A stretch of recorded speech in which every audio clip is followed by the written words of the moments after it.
পরশুদিন অর্থাৎ 29 তারিখ বিকাল 4 ঘটিকায় মহাকরণে সর্বদলীয় মিটিং আহ্বান করেছেন আমাদের রাজ্যের মুখ্যমন্ত্রী।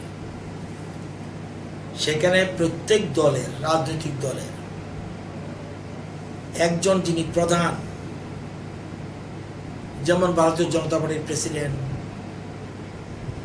কমিউনিস্ট পার্টি অফ ইন্ডিয়ার যিনি সেক্রেটারি, সিপিএম এর যিনি সেক্রেটারি, কংগ্রেসের যিনি প্রেসিডেন্ট, এরকম দলের যিনি প্রধান, সবাইকে নিমন্ত্রণ করার জন্য চিঠি যাবে। এরকম all India Trinamool Congress, Bharatiya Janata Party, Communist Party of India, CPIM, Congress Party, Indian National Congress, National Congress Party NCP যেটাকে বলে, IPFT, All India Forward Bloc, Amra Bangali, Communist Party of India ML, Lok Janshakti Party, PDS, RSP, SUCI, Aam Aadmi Party, INPT, Tripura People's Party, Tripura Land State Party, এইসব দলের নিমন্ত্রণ করা হয়েছে আগামী পরশুদিন 29 তারিখ বিকাল 4 ঘটিকায় মহাকরণে।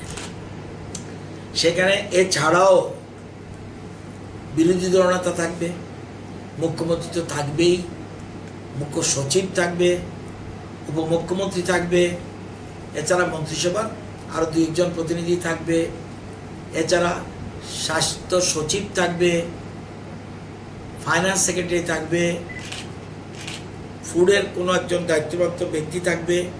ওদের নিয়ে কোভিড-19কে সামনে রেখে আমাদের কি কি করা আর আছে এবং অন্যান্য দলের কি সাজেশন আর আছে, এটা বোঝার জন্য আমরা একটা অল পার্টি মিটিং মাননীয় মুখ্যমন্ত্রী ডেকেছেন।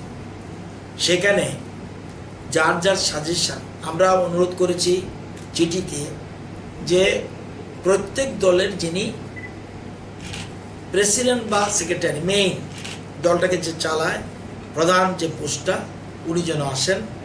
এবং উদ্দেশ্য আমাদের সোশ্যাল ডিস্টেন্স মেনটেন করে মিটিংটা করতে হবে, যাতে কোনো মতে 27-28 জন টোটালে বেশি না হয়। এই জন্য আমরা এই মিটিং ডেকেছি। তো ওখানে কোনো সাজেশন থাকলে, সবটাই আমরা বলছি সবটাই ঠিক তা নয়, এমনও কিছু থাকতে পারে, আমাদের লেখনা থাকতে পারে, আমাদের ত্রুটি থাকতে পারে। ত্রুটিগুলি বললে বা তাদের কোনো সাজেশন থাকলে সেগুলি আমরা যাতে আলোচনা করে শেষ করতে পারি, এই জন্য আমরা এই ব্যবস্থা করেছি। এই জন্য অল পার্টি মিটিং ডাকা হয়।